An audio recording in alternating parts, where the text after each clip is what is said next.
এদের হচ্ছে last college. এই যে সবাই আছে, কেউ বাকি নেই। হ্যাঁ হ্যাঁ হ্যাঁ দাদা, লাস্ট লাস্ট ব্যাচ আমরা। হ্যাঁ সবাই আছে। বল কিছু একটা বক্তব্য রাখ, একটা ভিডিও। আচ্ছা না না, এবার চাকরি তো কিছু বল রে নেপালি, কিছু বল।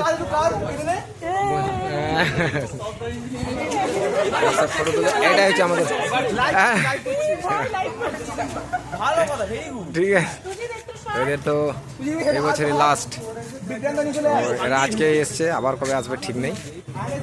তো বললো ছোটো একটা ভিডিও বানাও, তো ভিডিও বানালাম। সবাই চলে যাচ্ছে, প্রচুর স্টুডেন্ট। ঠিক আছে, কিছু বল, কিছু বল। আগে আমাকে ছাড়তে দিস, তারপর ঠিক আছে। তো যাই হোক, এরা সব মানে চলে যাচ্ছে। তোর কিন্তু আসিস, কিন্তু ভুলে আস না আমাকে। চাকরি পেলে কিন্তু ভুলে আস না কিন্তু। ঠিক আছে, মনে রাখবি কিন্তু একদম। ঠিক আছে, তো যাই হোক রাখলাম। ওই দিকে দাঁড়া, এই যে আমার ভাই, এই আমাদের একটা খুব ভালো ভাই। টাকা দিকে দেখো একটু, দাঁড়া, এটা হয়ে এসছে। হ্যাঁ 1 মিনিট হয়ে গেছে।